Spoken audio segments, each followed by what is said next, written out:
If you own or manage a landscaping business, I'm guessing you're already pretty busy. From early spring to late fall, there's a whirlwind of installing new landscapes, maintaining existing ones, staying on top of design trends and new products, building relationships with clients, training your staff and fixing equipment, maybe even researching what to buy next. But let me ask you something. Where does marketing fit into all of that? If you're a small or medium sized business owner, don't assume you have to do it all by yourself.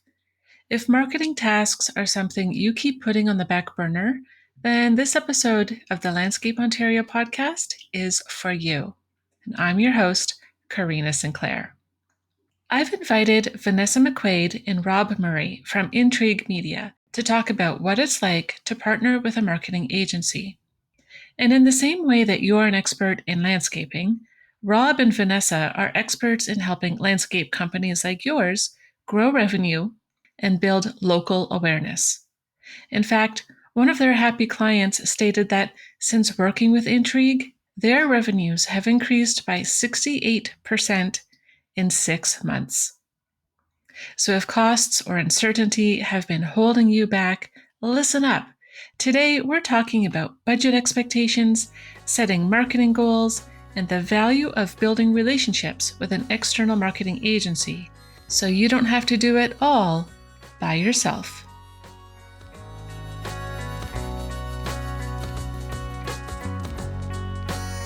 Welcome to the podcast, Vanessa and Rob. I'm so glad you're here today because I think a lot of small and medium-sized business owners have questions related to marketing, but they don't even know where to start or who to ask. They might not even be sure that marketing is right for them or if they can afford it. And I know you're both very passionate about seeing landscapers succeed in this space, so thanks for coming on the show to share your insights. Thanks for having us. Yeah, it's an absolute pleasure. We're pumped to be here. That's great. Now, we all know that entrepreneurs wear a lot of hats, but a lot of these small business owners, they probably start off managing their own marketing. What are some signs that it's time to delegate that role to somebody else? It's a good question. Honestly, I think because there's so much when someone says the word marketing, and you cover things from signs on a yard when you're doing jobs to truck wraps to even the proposals that you send to people, your website, your uniforms. And if you think about marketing as like it's kind of anything that a prospect or a customer will interact with, it's a pretty large category of work. I think when we start to get a bit more specific around marketing, around the idea to attract a customer, so to try to find ways to acquire new business or to engage current or past customers, it becomes a bit more clear. And I think the one piece that a lot of people miss out of the gate is trying to identify what the objective of the investment is, of time, of money, of people, whatever it might be. So, if you're doing marketing for the sake of marketing and you've got lots of customers coming in and you're happy with what's going on, keep it up. If you're at a spot where your lead generation isn't what you want, your referral sources aren't necessarily as strong as they used to be, or you need more business to grow the company based on the capacity you have or the goals that you have, and you don't have a clear outcome that you're striving for, so there's not a clear goal in mind, like for example, you're in say November of 2024 and you're planning for 2025, and you say with your group, okay, for marketing this year, based on what we did last year, we're going to need 300 new leads, whether it comes from referral, digital, print, whatever. Now let's go build a plan to get those 300 leads through the door. If you're not having those conversations, then I think it's time to start talking to somebody maybe a bit more professional about what it is you're trying to accomplish. The key is the business objective, and if you're not having that conversation and you want to, then I think that's probably a good sign to start talking to somebody. and how to reverse engineer those numbers to figure out exactly what it is that you need from your marketing to get you to hit those goals. Wow, and that's a really good point that Ness brings up, because a lot of people don't necessarily have a good idea of what their revenue model looks like. And so we have a piece we do with our clients called a growth engine, which is essentially a revenue model that pretty much every landscape company works on top of. And it's pretty simple. It's like, your leads, and then we have a qualification rate. So out of 10 people that inquire, how many of them are actually qualified, meaning they have the money that and they want the service that you do. And then based on how many are qualified, well, how many of those turn into either customers or designs? Some people will have people pay for designs before they start a project for good reason. And then out of those people that pay for designs, how many of them turn into, say, a construction project, or how many of those qualified people that get a quote turn into, customers? And then there's more to the revenue model, but that portion, it really alludes to the point, or that's part of the point that Vanessa was talking about, a reverse engineering. Because if you understand your conversion rates, you can really understand how many leads you need to grow your business. So if you need, say, 50 new projects or 20 new projects, say 20 new projects, and your conversion rate on qualified customers is 50%, well, then you need your qualified prospects. So you need 40 qualified prospects. And let's say out of every, 10 inquiries, 4 of them are qualified. Well, then you need 100 leads. And so, once we understand we need 100 leads, well, we need to go figure out, well, how much does it cost us to generate a lead? And then that'll start to actually, delve into another part of the conversation around budget and how much it costs to get, the attention of a customer to come speak to you. Do you think this is something that applies to really, really small companies? Maybe somebody who's been in the business for just a couple of years, maybe only have 2 or 3 people on their crew, companies that aren't doing the big multi-million dollar budget projects just yet, or even those companies that want to stay small on purpose, but still want to generate good revenue. Is it still a good idea for them to engage with a marketing agency, or that and then how do they set themselves apart from the other companies that seem to be using the same kinds of words on their websites, like customer centric, committed to quality? Can marketing help them stand out in a crowd like that?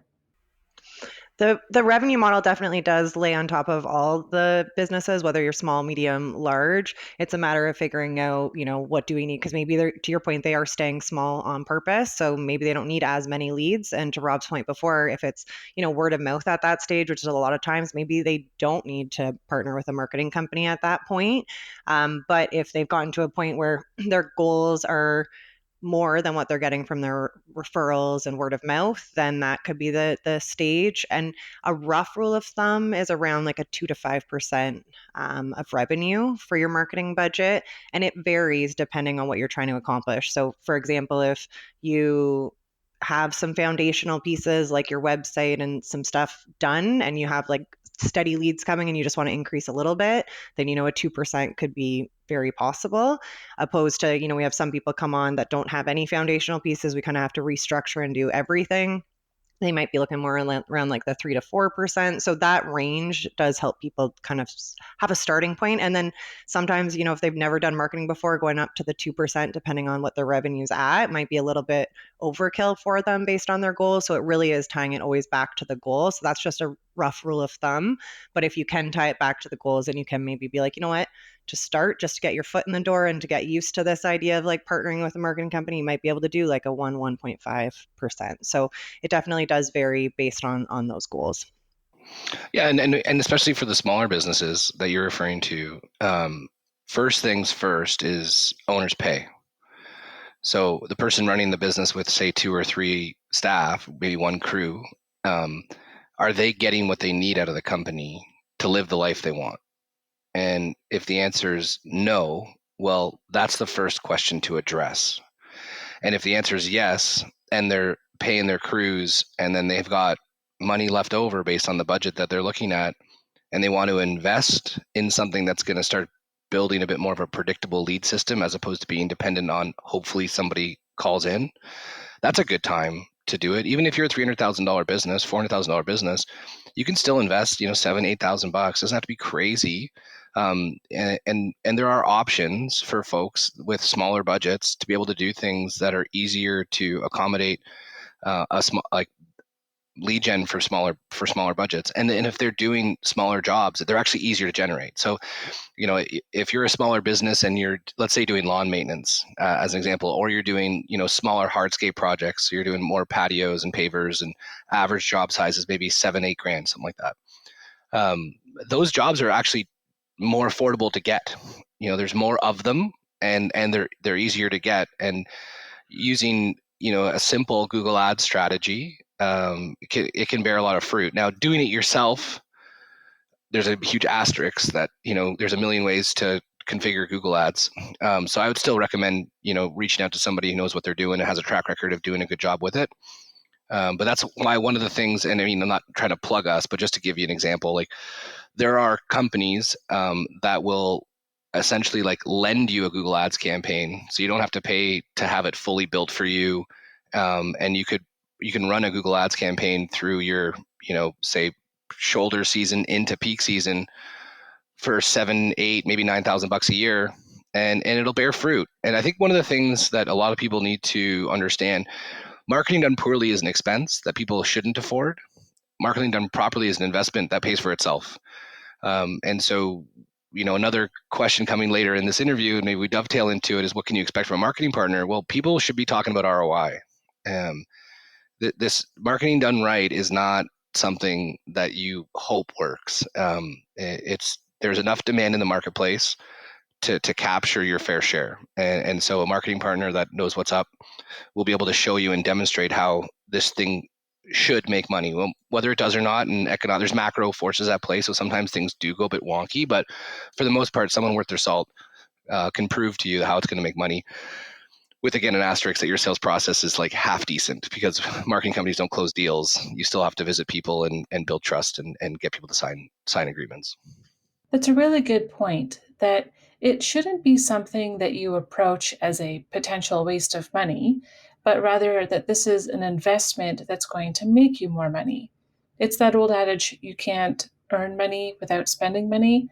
So I think this is an important thing to consider. Done right. That's the only thing. A lot of times, like especially those smaller companies, 7 to 10,000 is a lot of money for them. And if they're doing it and not doing it in the right way, it can be a waste of money. But if you have somebody that you're partnering with, it's no longer like wondering about what you're going to get out of digital marketing, like Rob was mentioning. Like, you can measure things, you can predict things very clearly based on data and tracking, and benchmark data that the company should have if you're working with them.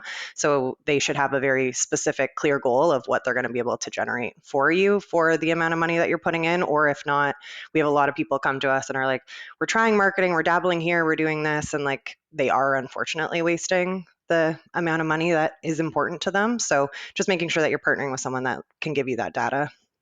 Yeah, I mean, that's a really good point, because $7,000-8,000 on 300 grand is a good vacation for a family. And you'd be better off spending it that way if a person that you're talking to doesn't know for sure. This is also why we niched, and actually why we, in our talks, we talk about helping landscapers also niche, because once you start to do the same thing over and over again, it becomes predictable and really consistent. And this is why, I mean, we picked the green industry because, well, to be You guys quite are blunt, awesome. yeah, it's a fun crew. And it's the only place that's actually truly a green industry. Like, landscapers plant plants. Like, we're putting organics back into the planet. And they're just a fun crew. It's an industry we've worked with a lot of other ones in the past. It's so open. Everybody's super collaborative. It's a work hard, play hard culture, and we're just lucky enough to be a part of it. But in doing it repetitively over time, we've got, I'd say, 99% accuracy in what we can expect in terms of result. And not everybody's like that, and we weren't like that before. So I'm not trying to pretend like we've got it all figured out. We're just lucky enough that we've been in the game long enough to get our stuff right. And so I think that's where, when someone's looking, and it's a bit higher risk in terms of, like, I can't waste this cash. Find someone that's been in your space that knows what can be expected. And to your point, Karina, this kind of lines into the idea of you're like, oh, every website's like quality, customer centric, and that type of thing. But if you can layer on top of like what you're great at and what you do well, you'll be able to repeat those projects over and over again, become more profitable. Your team will be able to specialize in it. Your clients will be happier. It's all this like piece that works really well together. And then it can allow you to kind of differentiate and focus your marketing dollars. Like one of our clients, we found a really good win for them with retaining walls. It was a good like foot in the door that led to like larger projects out of the gate, but people are searching for it specifically. And he'd make jokes. He's like, I'm like the retaining wall king now. But yeah, just like finding that sweet spot of what you can be like productive and profitable at that you can just repeat over and over again is helpful and helps differentiate you from just that like quality and customer centric. Full service landscape company. Yeah, that's like actually to your point, that's what typically we see. It's just full service design built. It is tempting to want to offer that wide range of services and say, whatever you need, I can do it all. But when you have something that you're an expert in or have some really deep knowledge of, that does give you an advantage. A very young company might not have that yet, but it should be something to aspire to. Well, and I think the idea is, say yes to go. So to get out of the gate, you say yes. You take the check in a heartbeat. That's a qualified customer. But eventually, once you get to a certain level, and we usually see this around like the $1 million mark in revenue, you say no to grow, and it's almost more strategic to say no to things, and like what you say no to is part of your strategy just as much as what you say yes to. But I still think if you're talking about sub million, you got to say yes to go. Right. So when you say saying no in order to grow, do you mean that's not accepting those smaller jobs or the types of jobs you don't want to necessarily focus on so that you save space in your schedule for other kinds of jobs? Maybe it depends on the nature of the business and what they're really good at and the type of customer they want to work with, and the area they're in. So different geographies, different cities, different towns. Whether you're rural, urban, suburban. If you're in a highly populated or low populated area, those all have impacts. And you also, like, the founder might have specialty. That, like, for example, they might be a mason by trade, and then they started a business, so they're really good at stonework. That usually lends itself to getting over a million to become a bit more, either artisan or niched around the idea of beautiful stonework hardscapes. And that's just an example, but to kind of make it tangible. Yeah, that's a really good point. If a business already has somebody on staff who is dedicated to some marketing tasks, perhaps they're posting on social media or responding to emails or even putting ads in the paper or something, do they still need to engage with an external marketing agency? And if they do, how could those two roles work together? So I'm going to let Ness take this one, but first things first, take your ads out of the paper, for crying out loud. Anyway, sorry. Except Landscape Ontario magazines. No, that's a trade publication. That's Totally very different. specific. Yes. Totally different. Trade publications are totally different. Your local newspaper. God bless the news. God bless the news. Why is that? Why would you say that? Because it's hard to measure, it's really expensive, and it has no shelf life.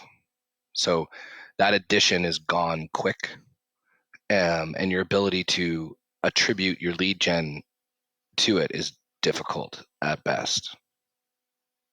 So it's that saying from the 60s of half my marketing is working, half isn't. The problem is I don't know what half. There's so many opportunities to work within a space where you can measure everything to a budget up to like $60,000, $80,000, that if you're at $150,000 $200,000 budget because you're a larger company going after a big marketplace, then there is room to do these types of channels. But when you're trying to measure your dollars and really make it so that you're not wasting your dollars, there's a lot of better alternatives to start. Mhm. But back to the marketing coordinator and in-house person, I mean, Ness is Yeah, and to that question, it also does depend on the goal and where they're at. Like if they have an internal marketing company and they're hitting their goals and their targets, like we were saying before, then you might not need to partner with a marketing company. A lot of times what we do is we love actually having companies that have that internal representative when they get to that stage. It's usually at that tipping point where, they had someone in-house that specializes in, maybe they're doing like their social, their content creation, that type of thing. And they're at the stage now where they want to level up or get more leads, or, they're not hitting their revenue targets. And then we partner with them on like the lead generation side. And it's awesome having that internal marketing partner because, as you know, entrepreneurs are very busy and sometimes they're not the easiest to get a hold of and to get content from. So it actually really does add a lot of value, and it allows the company itself to have this internal representative and have, it's not just like that jack of all trades, master of none. You don't have like one person doing everything for you, because then they can partner with a marketing agency that has, 30 people that all specialize in their own area. So they get benefits of both worlds, which is super helpful. Marketing trends are always changing. There's always new technology, new platforms, new techniques. How do marketers stay on top of those trends? I imagine that it would be great to have somebody like you doing that instead of the entrepreneur trying to do that themselves and still offer great quality service to their customers. So, how do you stay on top of those trends to be able to provide that fresh information to your clients? I think it's about having a marketing partner that does have the time, like you were saying, as an entrepreneur in the landscape space, they're running their own business. So for them to stay on top of all the marketing trends is just impossible, just like it would be impossible for us to stay on top of all the landscaping trends. We leave that up to our clients. So for us, we have the team, we have the time to be able to like dig into those and stay on top of it, and also make sure that we're not like squirreling just for the sake of like a new trend that's coming in. We do want to tie it back to the data and what's going to actually get the best results, is what we always pull it back to. So we'll see things, we'll often test things on ourselves, make sure that it's working, and then roll it out to our clients at that point, and then bring it to them and let them know it's an option that does exist, because that is something that we find another pain point in the industry. A lot of people come to us being like, we were partnering with someone, but we always felt like we had to bring them ideas, or we were the ones that had to do the research. So making sure that the partner that you do find is the one that's, staying ahead of that stuff and bringing it to you so that you can focus on your business. Yeah, and a couple of examples of that, like TikTok, it went bananas, and so we would have people like, "Hey, can you help us with TikTok?" And it's like, no, um, because we want to keep you as a client for a while, and if we help you with TikTok, it's not going to last. One of the things with TikTok that's actually really cool is that a video can go viral quick. Like the way that whole platform works, it could be the most random drive-through order at McDonald's ends up getting tens of millions of views, and a person becomes a celebrity overnight. But that doesn't help a local landscape business. So you end up with millions of views with people all over the world. That's great. Okay, so but locally, from a customer perspective, is that helping you grow your business? And so one of the things we do, and Vanessa kind of alluded to it, is we put everything through this filter of, is it going to work for our customer? AI obviously is a massive boom of technology disruption, and there's a bunch of people using it very poorly, and there's few people using it really well. And learning how to use something like that well in order to maintain results. And this always comes back to this idea. And there's also fundamental principles. There's two things. One is, will this new trend allow people to get result? And also keep in mind, what doesn't change is people are buying from people. Like, there's a human end of this thing. And it's really interesting, because if you consider how much attention, say, TikTok got or gets, and the social media strategy that comes along with a business, and people, the amount of inquiries we get, we need help with social media, and really it's leads and revenue is what they want, but they say social media, but no one has a phone strategy. Very few people put time and effort into training their team on how to answer and question and respond on the phone.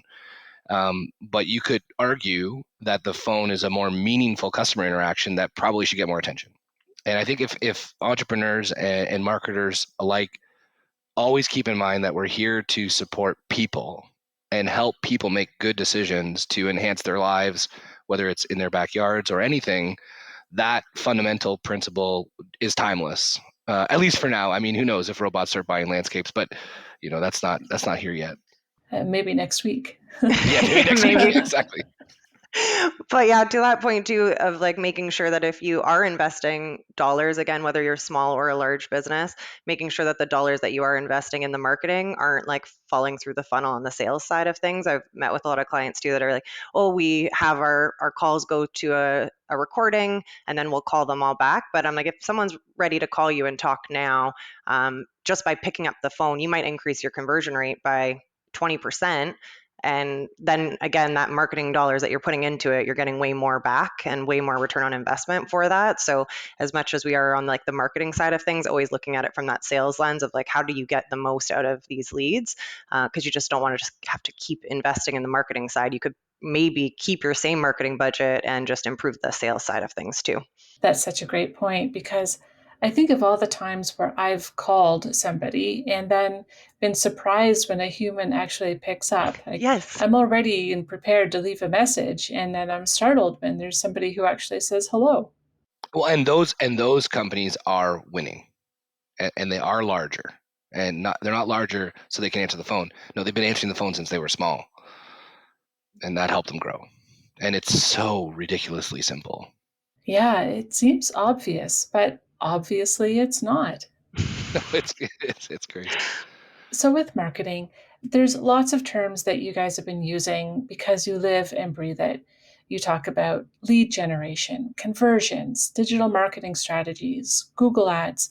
I mean, these may all be terms that are unfamiliar to somebody whose life has been focused on learning their own trade, right? They might know everything there is to know about landscaping, masonry, construction, or horticulture, but they're not familiar with the terms that you're using.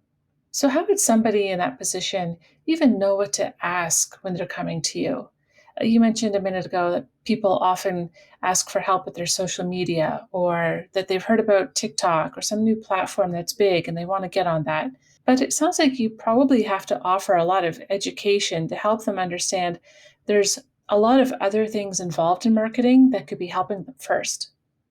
A lot of times it is similar, right? If I was going to do my landscape, I wouldn't know really what to ask for. But if I partnered with someone properly, they'd be able to ask me the right questions to get out what I was actually looking for. Because in a lot of times, like Rob was saying, people call us and say, well, we want social media. It's not necessarily important that they know all the terms or know what it is, but whoever you're partnering with is asking you questions to get to the bottom of what it is that you're actually looking for and not just necessarily like order taking. So people will call and be like, oh, we need like social media posting. And then once we've asked them so many questions and dug down into it, we realize, it's not necessarily social media posting. You could have somebody do that for you. But the key here is that you're not hitting your revenue targets or there is another piece to it. So it's up to whoever you partner with to be able to dig into that with you to help you get to the actual root of what it is that you're looking for and then give you the solution to it and educate you at that point and let you know what it is that would be like best for you. And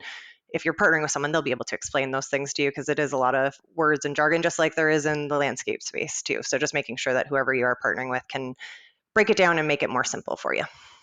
Yeah, and to simplify that, Mm-hmm. and this is for anybody listening.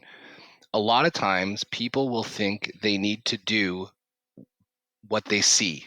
Mm-hmm. So a lot of people consume social. So they're on Facebook, they're on Instagram, they're on TikTok, and they're seeing things being done by others, and they think they need to do it too.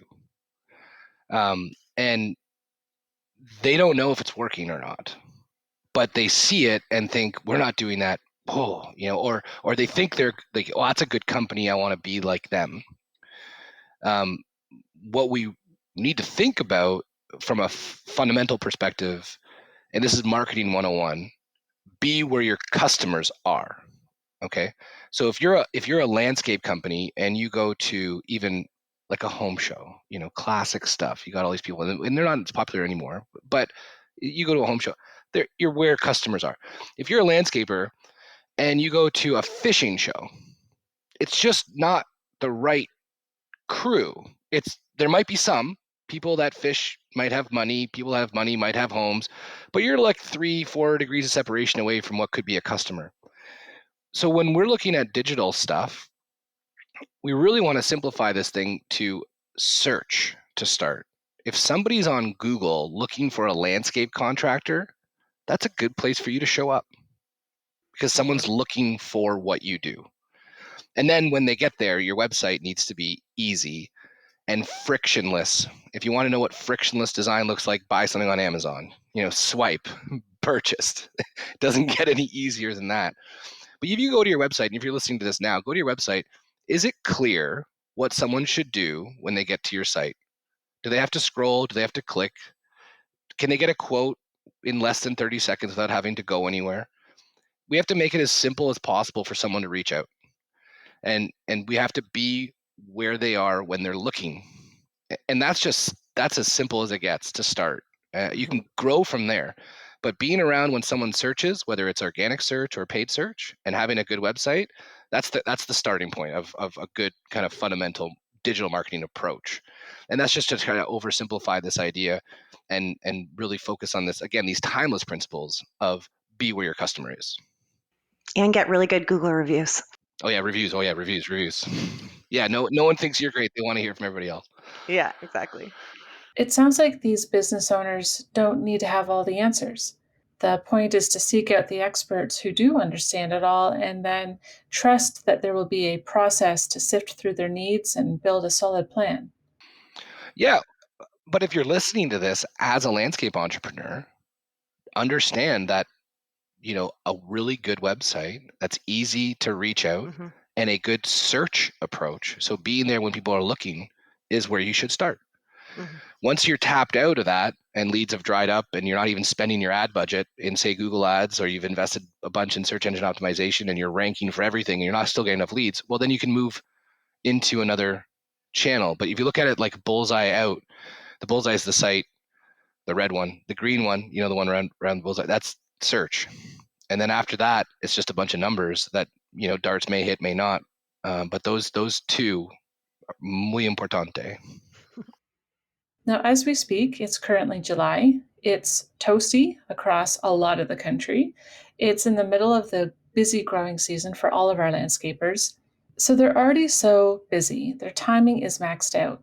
Is it better to wait until the season slows down and then start planning some marketing strategies for next year? Or should they be doing something right now to get ahead of the curve for next year? So quick one, and then I'm going to pass over to Ness. The best time to plant a tree is 20 years ago. The next best time is when? Right now. Today. And that is really, like, we get calls around this time and everyone's like, oh, we need it now. I was like, I would love for you to have called us, a few months ago so that we could have had some better momentum up to this point. But to Rob's point, it is the time now. So if you're not hitting your revenue targets or you're not where you want to be now, then you likely won't be next year either. So getting started now so you can, get that website and get some of those foundational pieces like Rob was saying, like Google Ads and your SEO in check right now so that it can start impacting and building momentum so that you're set up really well for the next season is super helpful. And anything like website or SEO related does take time. So by doing that now, you'll feel the impact, 6 months out. So that'll start really impacting your next season. Yeah, and now is now. It was now. There is no good time to start. Now but there is a caveat to that, which is cash flow.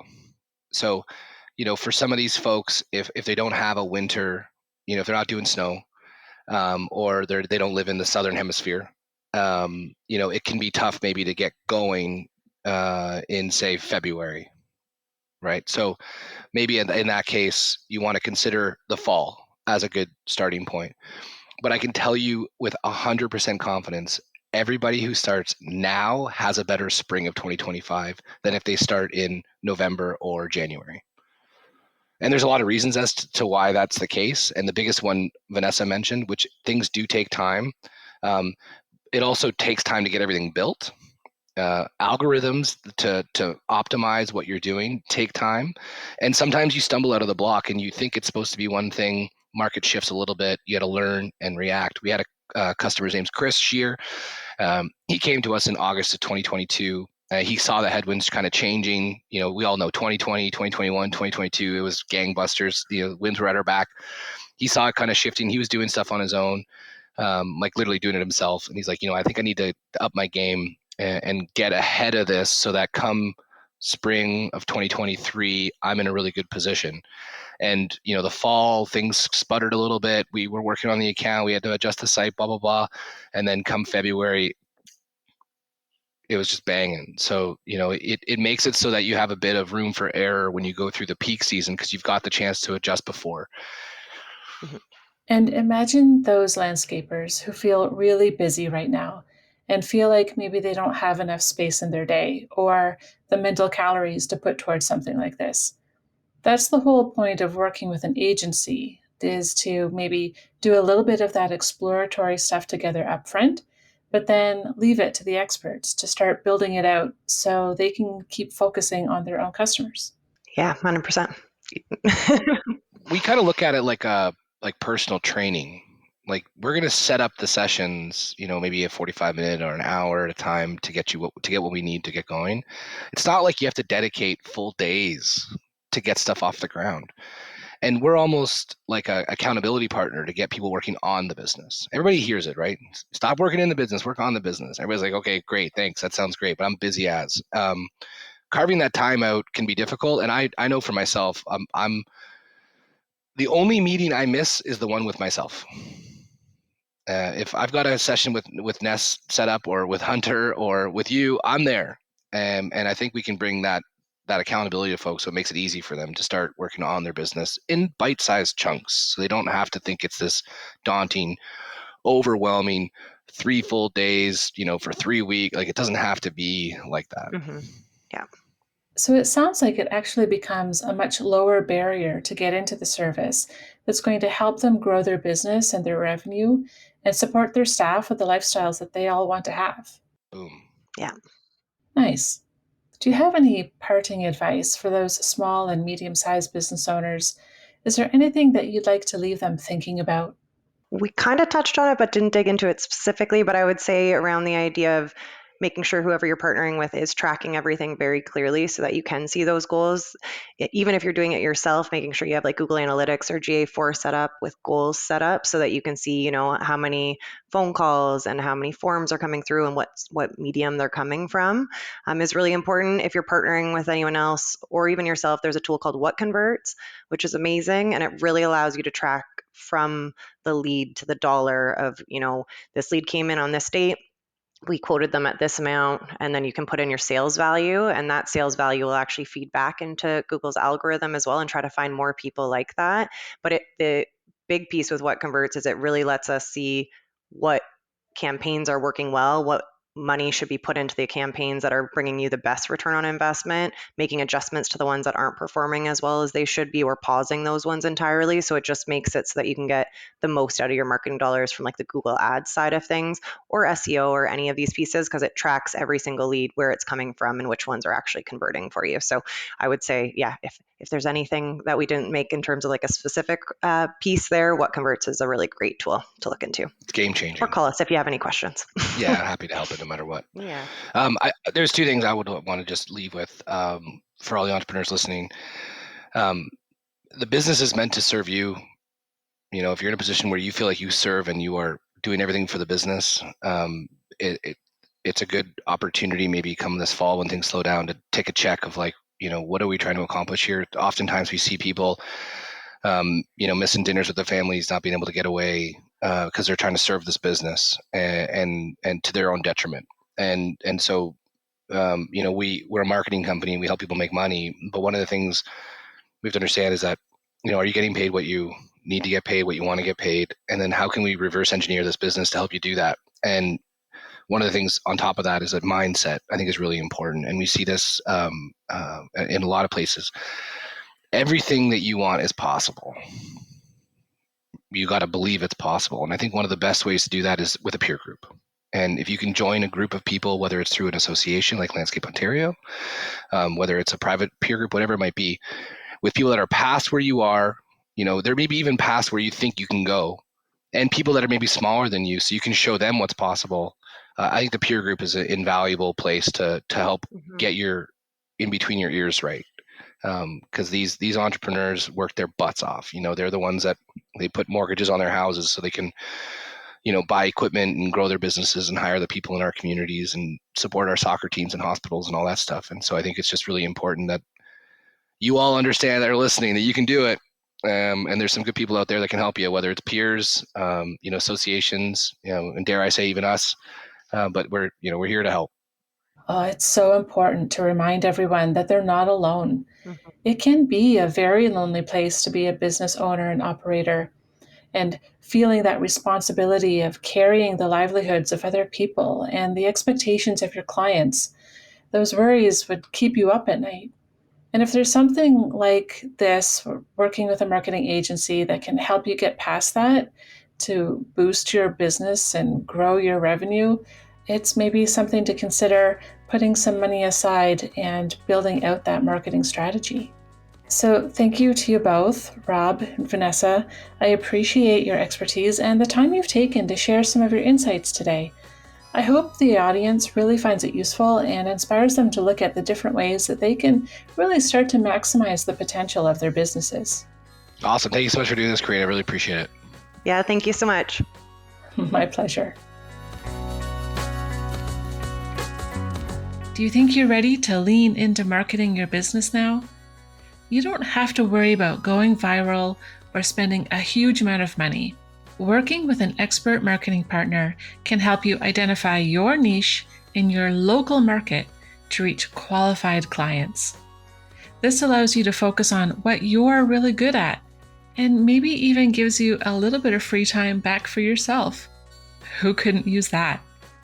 If you'd like to read the full transcription of today's interview, you can find it and relevant links on this episode's webpage at landscapeontario.com/podcast. If you're enjoying the conversations on this podcast, I'd love your feedback. Giving positive reviews and sharing episodes on social media also helps foster the advancement of the horticulture industry. That's why we're all here, right? Together, we're building a community of passionate, knowledgeable, and innovative professionals, all committed to nurturing a greener tomorrow. Thanks for being a part of it by listening, subscribing, and sharing the Landscape Ontario podcast.